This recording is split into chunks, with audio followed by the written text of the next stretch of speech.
October 22, 1989.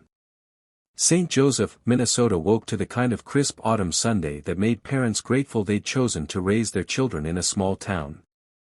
The air carried that distinct chill that signaled winter's approach, but the sun still held enough warmth to make the day feel like a gift.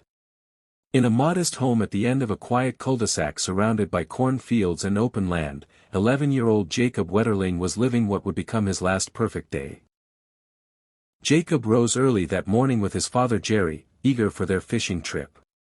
It was one of Jacob's favorite rituals, those quiet hours by the water with his dad. They spent the morning casting lines, sharing the comfortable silence that comes when words aren't necessary. Jacob loved these moments, the patience required, the anticipation of a bite, the satisfaction of reeling something in. By the time they packed up their gear and headed home, both father and son wore the contented expressions of a morning well spent. They returned to the house just in time to settle onto the couch for the Minnesota Vikings game against the Detroit Lions. Jacob wore his favorite Vikings jersey, eyes glued to every play while munching on snacks his mother Patty had prepared. Football was more than just a game in the Wetterling household.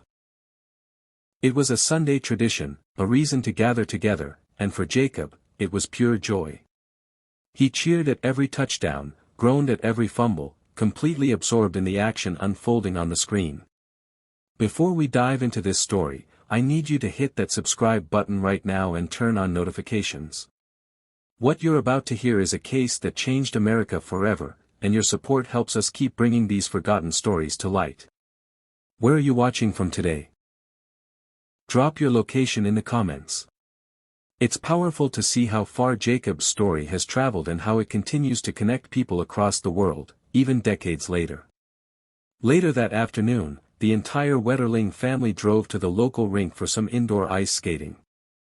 Jerry and Patty watched from the sidelines as Jacob glided across the ice with the easy confidence of a Minnesota kid raised on winter sports. His laughter echoed off the arena walls as he raced his brother Trevor and showed off the hockey stops he'd been practicing. His sisters Amy and Carmen skated nearby, the whole family enjoying the simple pleasure of being together.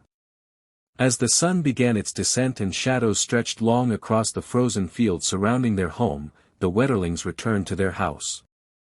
Patty started preparing dinner while the children scattered to their rooms and the living room. It had been an ordinary day, defined by the simple pleasures of childhood in rural America. Fishing, football, ice skating. The kind of day that blends into memory, unremarkable in its normalcy, precious only in hindsight. Nobody in that house knew that within hours, this unremarkable Sunday would become the day that changed everything. Not just for the Wetterling family, but for every parent in the United States. The clock was ticking toward a moment that would haunt a nation for 27 years. As the evening shadows deepened across the Wetterling property, Jerry and Patty prepared for their dinner engagement with friends. The event was scheduled to take place approximately 25 miles away in a neighboring town, which meant a drive of about 25 minutes each direction. They anticipated returning home at a reasonable hour, and since the following day was not a school day, they felt comfortable leaving their older children at home.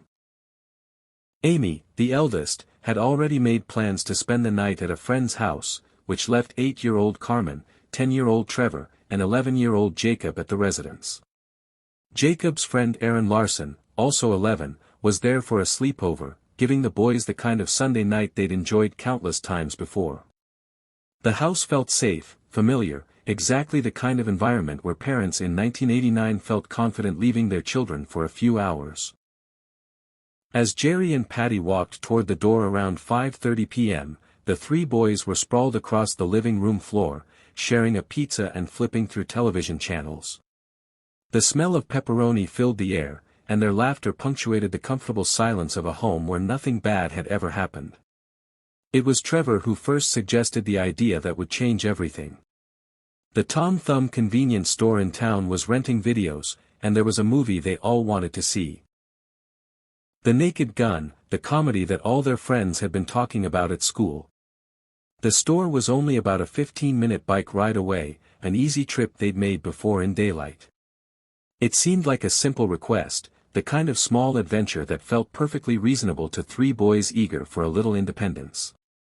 Trevor picked up the phone and called his mother at the dinner party. When Patty answered, he explained what they wanted to do. Her response came without hesitation. Absolutely not. It was already dark outside, the rural roads had no streetlights, and the idea of three young boys biking alone at night simply wasn't acceptable. But Trevor wasn't ready to accept defeat. He asked his mother if he could speak with his father, hoping for a different answer. Jerry took the phone and listened to his son's request. He considered the situation carefully, weighing the risks against the reality of where they lived. St. Joseph was the kind of town where people didn't lock their doors, where the police chief didn't carry a firearm, where parents believed their children were fundamentally safe. The biggest danger on those roads was a deer jumping out or maybe a pothole. After a moment of consideration, Jerry made the decision that would haunt him for the rest of his life. He told the boys they could go, but he established specific conditions intended to ensure their safety. They had to take a flashlight with them so they could see the road ahead and any approaching vehicles could see them. More importantly, Jacob had to wear the reflective safety vest they kept in the garage, the bright yellow one that would make him visible from a distance. With those precautions in place, Jerry gave his permission. The boys erupted in celebration, already pulling on their jackets and racing toward the garage to grab their bikes. Before leaving the house, they made one more call.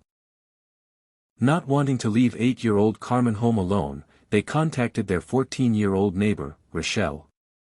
She agreed to come over and stay with Carmen while the boys made their trip to town. Jacob gathered the necessary items, securing the flashlight and strapping on the reflective vest his father had insisted upon. The three boys, Jacob, Trevor, and Aaron, then mounted their bicycles and pedaled away from the safety of the cul-de-sac, heading toward the lights of St. Joseph.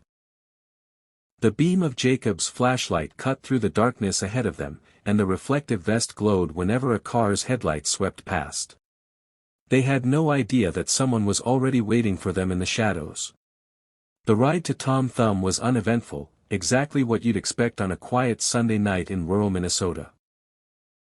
The boys pedaled along the dark road, their breath visible in the cold October air, talking about the movie they were about to rent and laughing about something that had happened at school earlier that week. The flashlight Jacob carried bobbed with each rotation of his pedals, creating shifting patterns of light across the asphalt. On their way to the store, they heard a rustling sound coming from the corn fields that lined the road. The tall stalks swayed and crackled, and for a moment the boys slowed their bikes, listening. But it was harvest season, and the fields were full of movement. Wind, animals, the natural sounds of the countryside at night. They dismissed it without much thought and continued pedaling toward town. They arrived at Tom Thumb and locked their bikes outside. Inside the brightly lit store, everything felt normal and safe. They browsed the video rental section, debating their options before finally selecting the Naked Gun. They paid for the rental, grabbed some candy, and headed back outside where their bikes waited. The return trip would take about 15 minutes, and they'd be home well before their parents returned from dinner. The sky was profoundly dark as the three boys began their journey back to the cul-de-sac. As they pedaled away from Tom Thumb, the familiar lights of the town began to fade behind them, eventually vanishing altogether.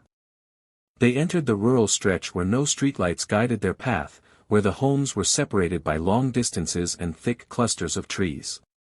The only illumination in the void was the single flashlight Jacob carried and the faint glow of his reflective vest. They were roughly 2 to 3 minutes away from the safety of the Wetterling house, approaching the long gravel driveway that led to their neighbor's property, when everything changed in an instant. A man suddenly emerged from the shadows and walked directly toward them. He was dressed entirely in black, his face obscured by a dark mask. In his hand, clearly visible even in the dim light, was a gun. The man's voice was raspy and cold when he commanded them to stop. The boys froze, their bikes wobbling beneath them as they tried to process what was happening. This couldn't be real. Maybe it was older kids playing a prank, trying to scare them. But the man's next words shattered that hopeful delusion. He ordered them to throw their bicycles into the ditch beside the road. The boys complied, their hands shaking as they lifted their bikes and tossed them into the darkness. The clatter of metal against dirt seemed impossibly loud in the quiet night. Then the man gave his next command. Get into the ditch yourselves. Lie face down on the ground. The three boys scrambled down into the ditch, pressing their bodies against the cold earth. Jacob's reflective vest scraped against the gravel. Aaron's breath came in short, panicked gasps. Trevor squeezed his eyes shut, still hoping this was somehow a joke that would end any second. The man approached Trevor first. His boots crunched on the gravel as he walked closer, and when he spoke, his voice sent ice through their veins. How old are you? Trevor's voice cracked when he answered. 10. The man considered this for a moment, then issued a command that Trevor would replay in his mind for the rest of his life. Get up. Run into the woods as fast as you can. Don't look back. If you look back, I'll shoot you. Trevor didn't hesitate. He scrambled to his feet and ran, his legs pumping as hard as they could carry him, branches whipping at his face as he crashed into the darkness of the tree line. Behind him, he could hear the man's voice continuing to speak, but he couldn't make out the words. He just kept running, terror pushing him forward. Once Trevor had disappeared into the night, the man turned his attention to Jacob and Aaron. He ordered them both to stand up. As they rose on shaking legs, he began touching Jacob, his hands moving over the boy's body in a way that made both boys understand this was something far worse than robbery.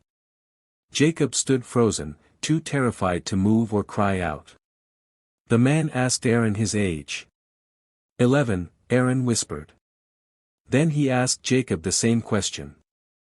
11, Jacob replied, his voice barely audible. The man seemed to consider this information, his masked face turning between the two boys as if making a decision. Finally, he pointed at Aaron and gave him the same command he'd given Trevor. Run into the woods. As fast as you can. Don't look back or I'll shoot you. Aaron bolted into the darkness, his heart hammering so hard he thought it might burst.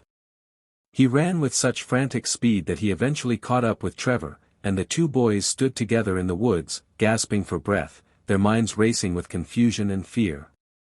The impulse to look back became overwhelming. They had to know what was happening to Jacob. When they finally turned their heads to see what had become of their friend, the sight that greeted them made no sense at all. The gravel road was empty. Both Jacob and the masked man had vanished. There was no sign of a struggle, no sound of a vehicle starting or driving away, no indication of where they had gone. It was as if the earth had simply opened up and swallowed them both. The time was approximately 9:20 p.m. It was the last moment anyone would see Jacob Wetterling alive. Trevor and Aaron reached the Wetterling house in a state of pure terror. Their screams shattered the quiet evening as they burst through the door, gasping for breath. Rochelle, who had been watching Carmen, immediately knew something was catastrophically wrong. The boys were incoherent at first, their words tumbling over each other in frantic bursts. Someone took Jacob. A man with a gun. He's gone. He just disappeared.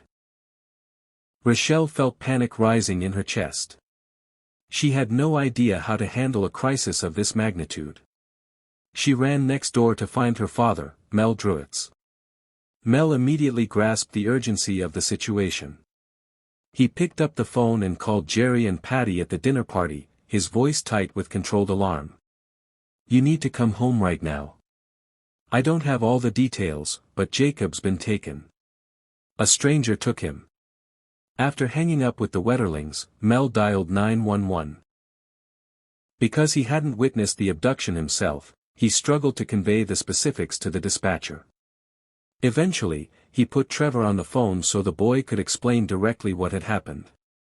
Trevor's voice shook as he described the man with the raspy voice, short and stocky build, dressed all in black with a mask covering his face. The dispatcher asked critical questions. Had they seen a vehicle? Trevor could only report that the man had appeared on foot, emerging from the darkness of the road itself. Jacob had been wearing a red jacket with metal buttons and a police department emblem, the reflective vest, and was carrying the flashlight. When the first police officers arrived at the Wetterling home, what happened next would become one of the investigation's most damaging mistakes. Rather than immediately launching a pursuit of the abductor, the officers spent the most crucial minutes of the disappearance questioning Trevor and Aaron with open skepticism. They didn't believe the boys' account. Instead, they entertained alternative theories that wasted precious time. Had the boys been playing with a firearm and accidentally shot Jacob? Were they covering up an accident? Had Jacob simply run away, and his friends were providing a cover story to give him a head start? The questions kept coming, each one more insulting than the last, while the real abductor put more distance between himself and the crime scene. It wasn't until 10:45 p.m., nearly 90 minutes after Jacob vanished, that a formal search was finally initiated.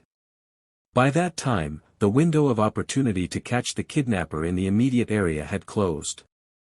The critical first hour, when most abducted children are either recovered or killed, had been squandered on disbelief and procedural delays. Law enforcement eventually mobilized a significant force. Firefighters, volunteers, and helicopters joined the search as word spread through the community. Despite the scale of the effort, searchers found only 2 physical clues near the gravel driveway where the abduction had occurred. A set of footprints pressed into the soft earth. Tire tracks leading away from the scene. What happened next defied all logic and standard investigative protocol. In their haste and confusion, the officers failed to canvass the immediate neighbors for information. They didn't seek out witnesses who might have seen or heard something unusual that evening. Most incredibly, they didn't even question Dan Rassier, the elementary school music teacher who lived at the very end of that long gravel driveway where Jacob had been taken. Earlier that evening, around 9 p.m., Dan had been home alone when his dog Smirky started barking persistently. Looking out the window, he'd seen headlights moving down his driveway. The vehicle had eventually turned around and left, an event Dan had dismissed before going back to bed. Just another car that had gotten lost or turned around in the wrong driveway. Later, he was woken again by Smirky's frantic barking. This time, looking outside, he saw several men with flashlights moving around his woodpile. Fearing that people were attempting to steal his firewood, he prepared to confront them. But seeing their numbers, he decided to stay inside and call 911 instead. The dispatcher informed him that the men were police officers conducting a search for a missing child. Dan immediately went outside to offer his assistance, suggesting they search around his farm buildings and other local properties. But the officers didn't take the opportunity to formally question him about what he had seen earlier that night. They didn't ask about the headlights in his driveway. They didn't inquire about the vehicle that had turned around just minutes before Jacob disappeared. This single oversight would have staggering consequences. Dan Rassier possessed information that could have reshaped the entire investigation in its crucial first hours, but nobody thought to ask him the right questions. The lead went cold before it was even recognized as a lead. By the following morning, news of the abduction had rippled through St. Joseph and beyond.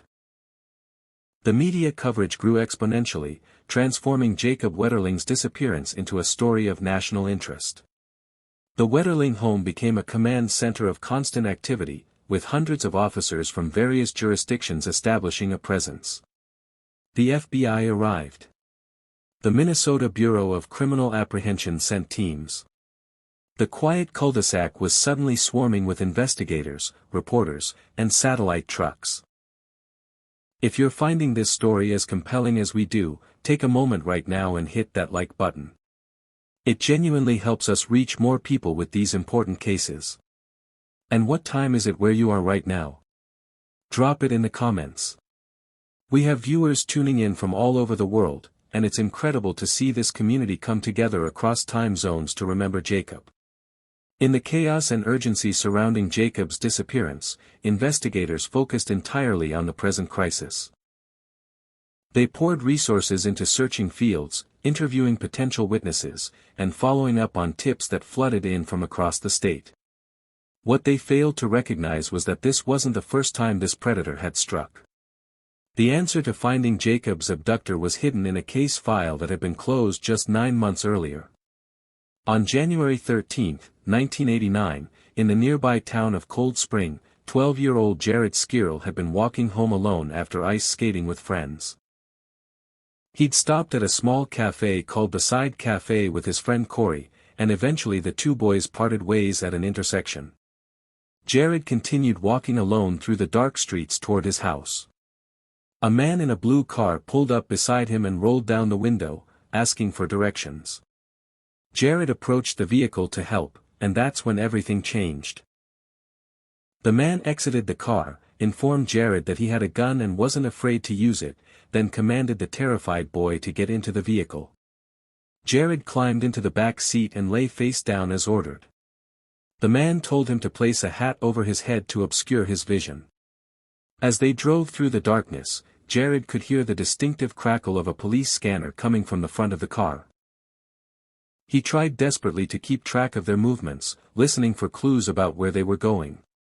He felt them cross over railroad tracks at least once, maybe twice. After driving for 10 to 15 minutes, the car finally stopped on a remote gravel road. The man climbed into the back seat and sexually assaulted Jared. When it was over, he drove the traumatized boy back toward town, dropping him off about 2 minutes from his home. Then came the threat that would echo in Jared's nightmares for decades. Run away as fast as you can. Don't look back or I'll shoot you. And if anyone comes looking for me, if anyone finds out who I am, I'll find you and I'll kill you. Jared reported the attack to police. An investigation was opened. But the case went nowhere, eventually growing cold as leads dried up and the trail went silent. The attack was treated as an isolated incident, a one-time predator who had likely moved on to another area. 9 months later, when Jacob Wetterling disappeared under strikingly similar circumstances, nobody connected the dots. The rural gravel road.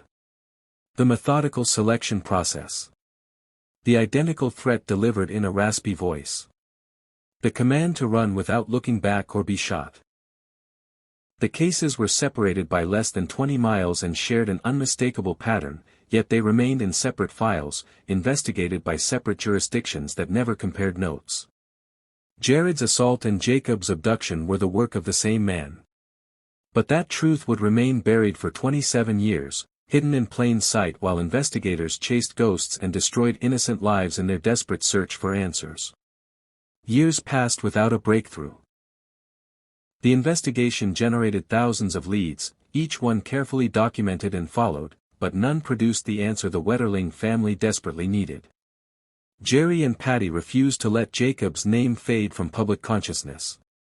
They participated in media interviews almost daily, held annual prayer services, and kept a porch light burning every single night as a signal that the way home was always open. On October 22, 1994, the 5th anniversary of Jacob's disappearance, a prayer service was held at St. Joseph Catholic Church. Among the attendees was Evangeline, a former high school friend of Patty's who had traveled from Little Falls specifically to reconnect. The two women had lost contact years earlier, their lives moving in different directions after graduation. Evangeline had only recognized Patty's name because the case had appeared so frequently in newspapers.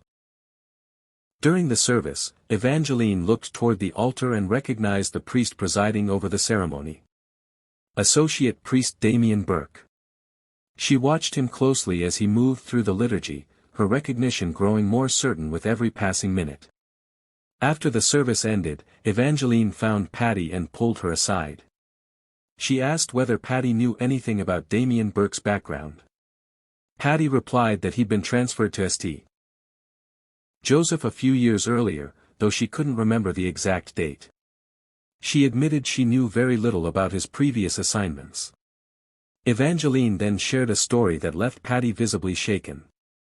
Before his transfer to St. Joseph, Damian had been a newly ordained priest at St. Francis Church in Little Falls. According to Evangeline, He'd been involved in a serious offense that resulted in him being demoted and reassigned. The incident involved the alleged sexual abuse of a 13-year-old male parishioner.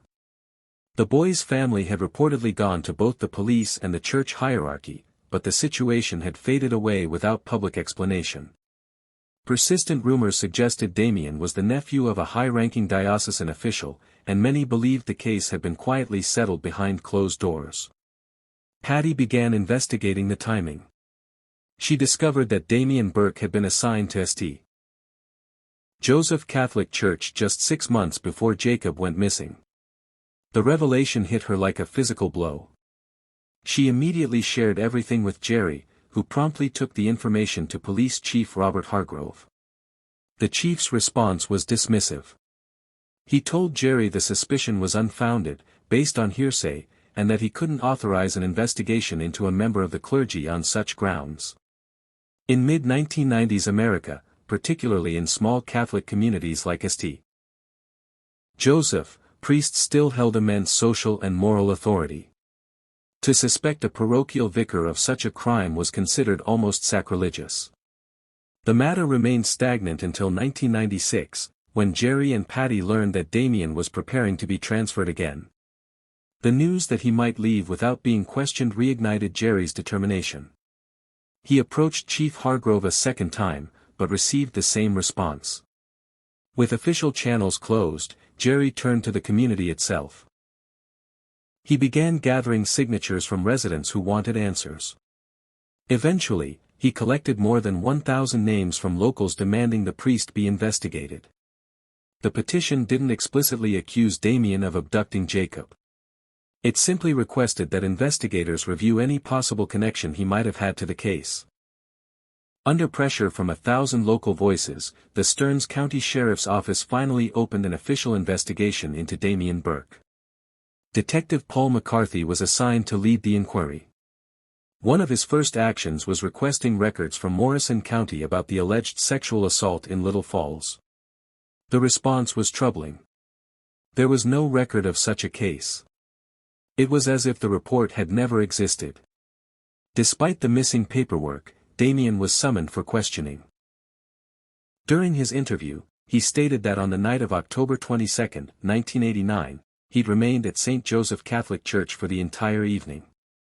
However, when McCarthy attempted to verify this alibi, no one could corroborate it. Damien had been alone during the hours in question. McCarthy requested that Damien submit to a polygraph test. He agreed, but the results indicated deception.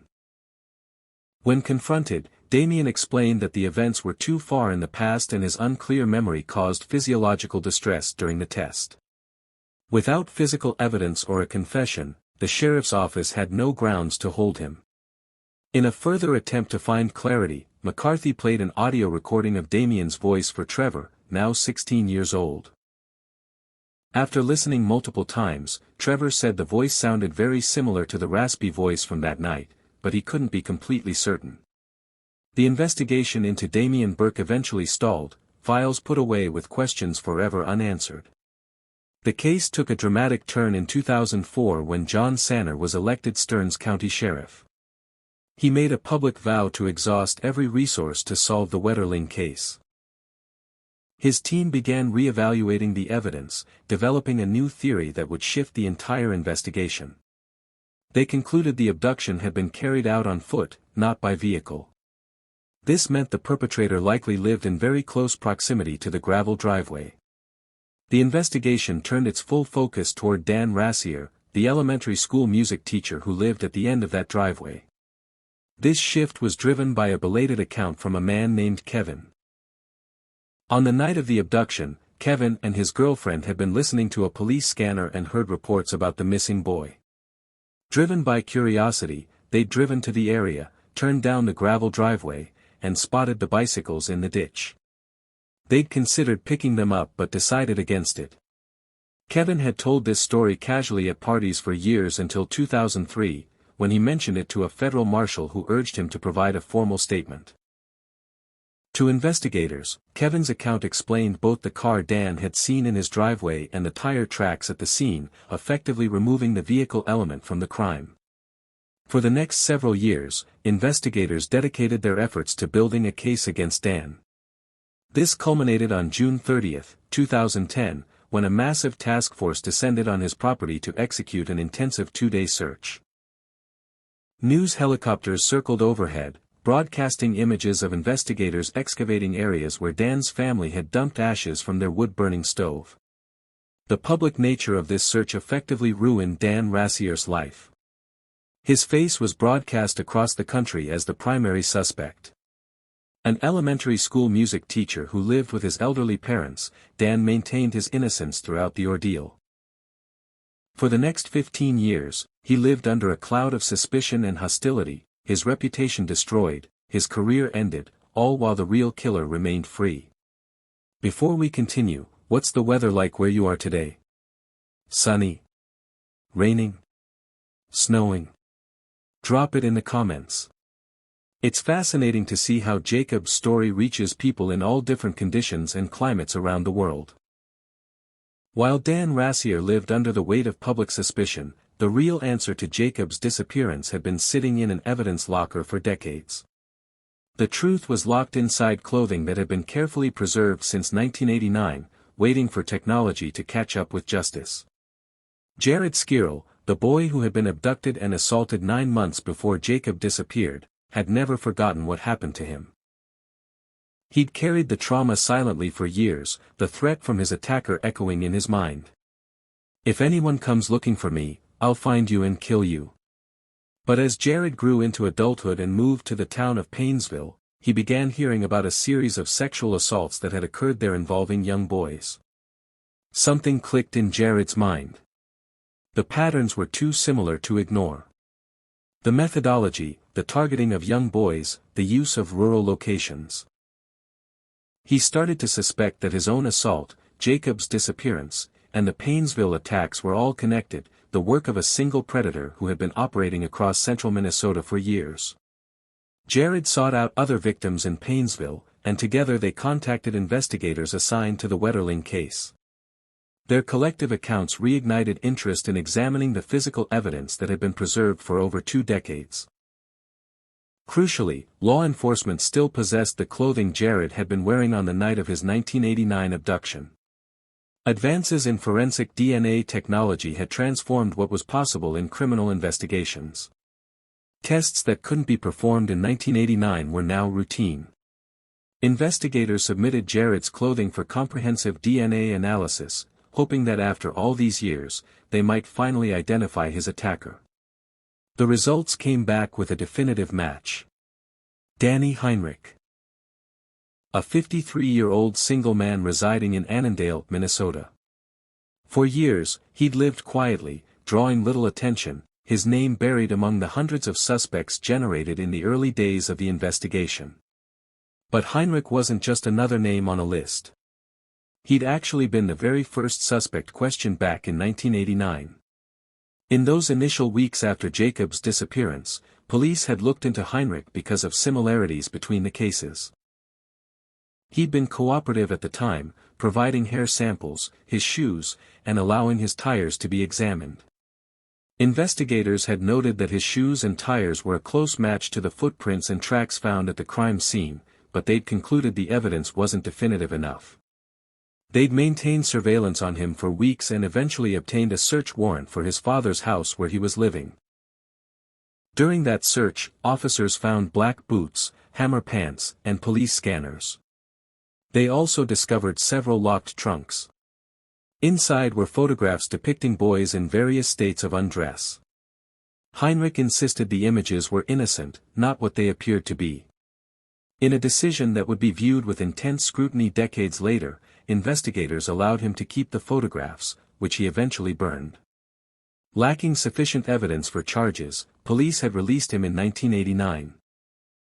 He'd slipped back into anonymity while the investigation chased other leads, destroyed Dan Rassier's reputation, and left the Wetterling family in agonizing limbo. For 27 years, the answer had been right there in the first days of the investigation, overlooked and forgotten. Now, DNA evidence finally provided the link law enforcement had missed. But a significant legal hurdle immediately emerged. Despite the DNA proving Heinrich's guilt in the 1989 attack on Jared, the statute of limitations for that crime had expired. The state couldn't legally charge him for that assault. However, the DNA match provided the necessary standing to obtain a new search warrant for Heinrich's current residence. What investigators found inside would finally bring this decades-long nightmare to its conclusion. On July 28, 2015, investigators executed a search warrant at Danny Heinrich's home in Annandale. What they discovered inside painted a disturbing portrait of a predator who had been operating freely for decades. In a kitchen drawer, they found duct tape and handcuffs. 4 large bins filled with boys' clothing sat in plain view. Perhaps most disturbing were the numerous VHS tapes Heinrich had recorded over more than a decade, containing footage he'd filmed of young boys without their knowledge or consent. Additionally, the search yielded 19 binders meticulously organized and filled with child pornography. Based on this evidence, Heinrich was arrested and charged with 25 counts related to the possession and receipt of child pornography. He spent nearly a year in jail awaiting trial. 3 weeks before proceedings were scheduled to begin, Heinrich's legal team proposed a plea deal that would finally provide the Wetterling family with answers they'd sought for 27 years. The terms were stark and difficult. If Heinrich provided a full and detailed confession to the abduction and murder of Jacob Wetterling and led authorities to his remains, he would not be charged with murder. Instead, he'd plead guilty to a single count of possession of child pornography, carrying a maximum sentence of 17 to 20 years. For Patty and Jerry, the choice was agonizing but clear. The desire for closure and the need to bring their son home outweighed the desire for a longer sentence. They agreed to the arrangement. Heinrich's subsequent confession was cold and methodical, finally shattering the hope the family had nurtured for nearly 3 decades. He recounted how on October 22, 1989, he'd been driving aimlessly around St. Joseph. He'd turned down the dead-end road leading to the Wetterling house and spotted 3 boys heading into town. He decided to park near the gravel driveway and wait for their return. As Trevor and Aaron had described, he confronted them as they biked home, forced them into the ditch, and eventually selected Jacob. He handcuffed the boy and placed him in the front passenger seat of his car. Jacob cried, repeatedly asking what he'd done wrong. Heinrich had a police scanner in the vehicle, and as radioactivity increased, he realized the search was mobilizing. He commanded Jacob to lean down low so passing patrols wouldn't spot them. He drove toward Paynesville, eventually pulling onto a side road near a gravel pit. He removed the handcuffs and ordered Jacob to undress. In the isolation of that location, Heinrich sexually assaulted the child. Afterward, Jacob began to cry, shivering and saying he was cold and wanted to go home. Heinrich told him to get dressed. As Jacob was dressing, a patrol car drove by the area. Though the officers weren't specifically searching that road, the sight of police lights caused Heinrich to panic. He believed authorities were closing in. He told Jacob to turn around, then attempted to shoot him. The gun jammed. As Jacob stood there in terror, Heinrich cleared the chamber and fired again. Jacob fell to the ground. Heinrich initially left the body and went home, but returned hours later with a shovel. Unable to dig deep enough by hand, he walked to a nearby construction site and took a bobcat. He used the machinery to dig a grave, later returning it to where he'd found it. He tried to obscure the grave with grass but forgot to bury Jacob's shoes, so he threw them into a nearby ravine. Approximately a year later, Heinrich returned and moved the remains to a nearby cow pasture, burying them about 2 feet deep. When he finally led investigators to the location 27 years later, they found a small weathered piece of red fabric sticking out of the ground. Jacob's jacket. It had remained partially exposed through decades of Minnesota seasons while the world searched elsewhere. The recovery of those remains ended the ritual of birthday cupcakes with a single candle, extinguished the porch light that had burned for 10,000 nights, and forced the family to reconcile their memories with the knowledge that Jacob's last words were a question of his own innocence. Due to expired statutes of limitations, Heinrich avoided a murder conviction. But Patty Wetterling had already transformed her grief into lasting change. During the years Jacob was missing, she'd lobbied tirelessly in Washington, leading to the Jacob Wetterling Crimes Against Children and Sexually Violent Offender Registration Act, signed into law by President Clinton in 1994. This landmark legislation was the first of its kind, requiring all states to establish registries for those who commit crimes against children. Before this law, predators could move across state lines and vanish into new communities without oversight.